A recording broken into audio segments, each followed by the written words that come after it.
Hello guys, welcome to KN cinema centre.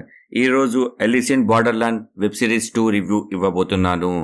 Last వీకే రావాలి కానీ నాకు కొంచెం హెల్త్ బాగాలేకపోవడం వల్ల లేట్ అయింది. నెక్స్ట్ టైం నుంచి కంటిన్యూగా చేస్తుంటాను. ఈ సిరీస్ గురించి చెప్పాలంటే నాకైతే అంతగా నచ్చలేదు. సీజన్ 1 ఉన్నంత ఎంగేజింగ్ అయితే లేదు. మధ్యలో అక్కడక్కడ చాలా బోరింగ్గా అనిపిస్తుంది. ఈ సిరీస్ స్టోరీ ఏమిటంటే సీజన్ 1 ఎక్కడ ఎండ్ అయిందో సీజన్ 2 అక్కడి నుంచే స్టార్ట్ అవుతుంది. ఈ సిరీస్లో మొత్తం 6 గేమ్స్ వరకు ఉన్నాయి.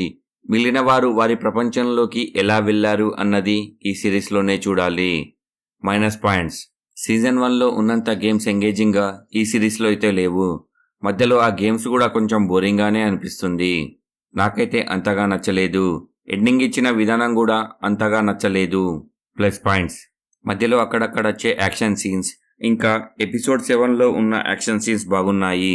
ఎపిసోడ్ 2లో గేమ్ కూడా బాగుంటుంది. BGM okay. మిగిలిన వారు ఎవరి రోల్లో వారు బాగానే చేశారు. చివరిగా నా కంక్లూజన్: నాకైతే అంతగా నచ్చలేదు గాయస్. ఎండింగ్ ఇచ్చిన విధానం కూడా అసలు నచ్చలేదు. ఫ్యామిలీతో అసలు చూడలేము. అడల్ట్ కంటెంట్ ఇంకా బ్లడ్ అది చాలానే చూపిస్తారు. ఫ్యామిలీతో చూసేటప్పుడు ఇబ్బంది పడవచ్చు. ఈ సిరీస్కి నేను ఇచ్చే రేటింగ్ 2.5/5. ఇది నా ఒపీనియన్ మాత్రమే. నేను ఇచ్చిన రివ్యూ కనుక నచ్చితే లైక్ చేసి షేర్ చేయండి. ఎలా ఉందో ఒక కామెంట్ చేసి చెప్పండి. కొత్త వాళ్ళు ఎవరైనా వచ్చుంటే సబ్స్క్రైబ్ చేయండి. కింద డిస్క్రిప్షన్లో మన ఇన్స్టాగ్రామ్, ఫేస్బుక్ లింక్స్ ఉన్నాయి. ఫాలో అవ్వాలనుకున్న వారు అవ్వచ్చు. Thank you for watching. జై హింద్, జై భారత్.